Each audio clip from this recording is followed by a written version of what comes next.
Welcome, welcome, welcome to episode 339 of the show with no name.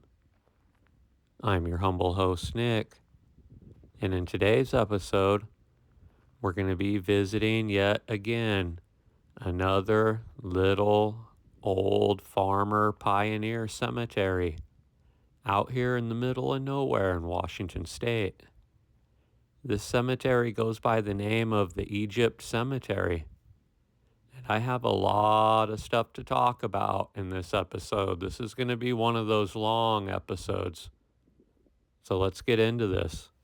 The Egypt Cemetery, located in the Egypt region of Lincoln County, Washington, is a small historic burial site primarily associated with the early settlers of this rural area. The cemetery is closely tied to the Egypt community, a farming area established in the late 1800s when settlers were drawn to the region by the fertile open land. Early settlers who contributed to the development of the Egypt community included families such as the Reinbolds, who played a prominent role in establishing the cemetery. It contains the graves of early community members, including Civil War veterans and notable local figures. Over the years, it became a resting place for many generations of these pioneer families. I'm going to start this episode off today talking about the Reinbold family because there's at least 50 people buried here from their family throughout the generations. And I'm going to start out talking about Andrew and Elizabeth Reinbold. And they were both born in the 1850s in Germany, and they would immigrate here to Washington State. Andrew arrived in the United States in 1880, where he worked on farms in Minnesota and then for the railroad in Miles City, Montana for a time. From there, he proceeded on foot, arriving in Washington Territory in 1882 to set up his homestead. 3 years later, in 1885, his fiancée Elizabeth, traveling by boat and train from Germany, arrived to Washington Territory, where they would get married and move to their farm in Egypt. Their sons Andrew and August are also buried here. Unfortunately, Andrew would pass away on February 1st, 1893, at the age of 42, where he would leave his wife and children behind. Elizabeth Reinbold was a really strong lady, and she would live another 40 or so years after the passing of her husband. I believe she lived to the age of 84. And she stuck it out and ran the family farm until her sons were old enough to take it over. Their son, August, was born on December 13th, 1889, in Lincoln County, Washington. And he was only 3 or 4 years old when his father passed away. But he would live to the age of 80 years old. And he was one of those people that never rested. He always did stuff all the way up until the time of his death. After he retired from the family farm and passed it down to his children, he would be very prominent in the soil conservation department and things like that. And he got quite a few awards during this time for different achievements and accomplishments. This is August's headstone right here, as well as his brother Andrew Jr.'s headstone.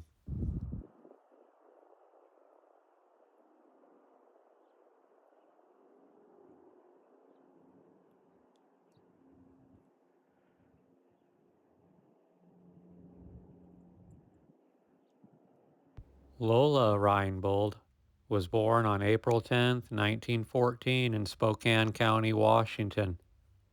and she would pass away on August 14th, 1989.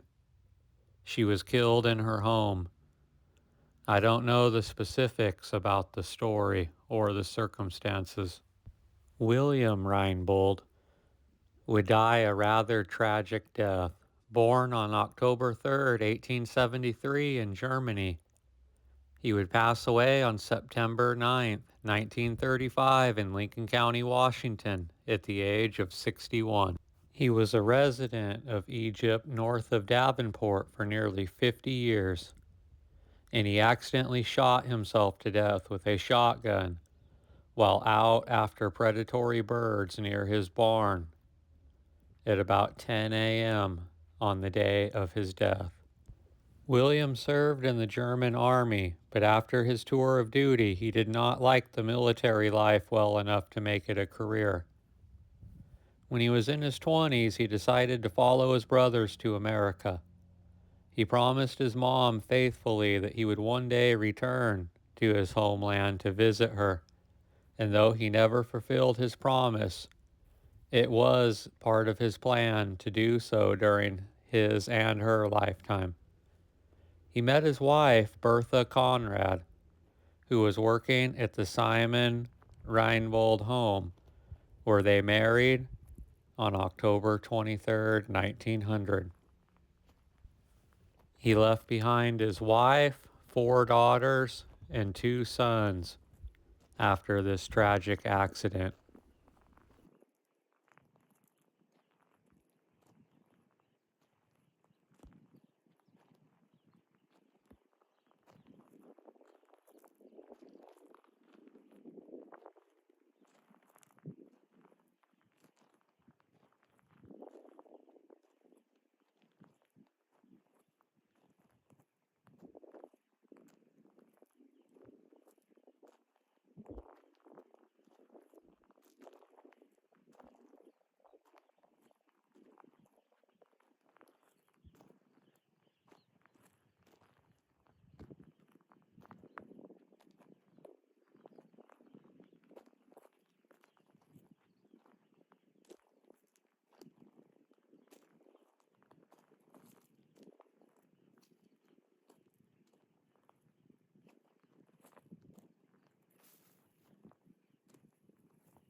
Then there's the baby Walters that caught my eye, that are 10 years apart, one passing away in 1909 and then the other passing away in 1919.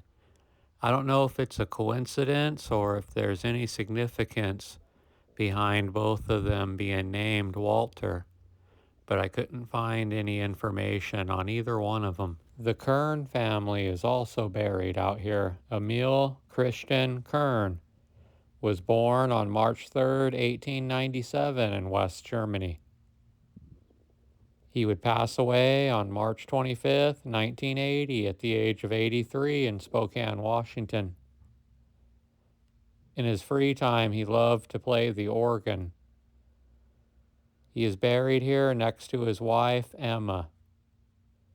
Their daughter, Ruth, was born in 1928 in Davenport, Washington. She would pass away on January 31st, 2012 at the age of 83. She was a teacher in Spokane for 23 years. Ruth gave freely of her hand and her heart to those in need, not only locally, but to countries far away. Her giving became a passion until funds gave out.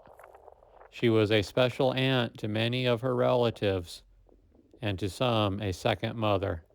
Margaret Lott was born on March 5th, 1867 in Germany, and she would pass away on June 30th, 1927 at the age of 60 in Davenport, Washington. She was married to Henry Lott. She lived in Kansas for a little while upon her arrival to the United States, but then she moved to Davenport in 1901, and she would marry Henry in February of that same year. She would remain in the Egypt area until her death. She is survived by her husband and her one daughter. Her death was quite interesting. She was found one morning in her garden. She was believed to have died of a stroke. Margaret and Henry had a son as well, so she left behind 2 children, and this is their headstone. Bernhard Bockemuehl was born in Germany in 1838, and he was 70 years old at the time of his death. He moved to the area and first started out in the saloon business. After locating the farm where he eventually died on, he engaged in the brewing business, supplying the soldiers and camp followers at Fort Spokane with the beer which he had learned how to brew in his native country. After the departure of the soldiers to the Spanish-American War and their location at Fort George Wright, his business fell off. He was an eccentric man, well known for his peculiar traits. 4 years before his death, his wife secured a divorce and returned to her old home in the East. 2 years before his death, his brewery was burned down, and he was confined to farming and fruit raising. Webster Franz was born on November 6, 1875 in Texas, and he would pass away at the young age of 22 on July 30th, 1898 in Lincoln County, Washington. His cause of death was drowning. I hope you guys enjoy the rest of the videos and the pictures. I'll see you guys in the next episode. Thank you.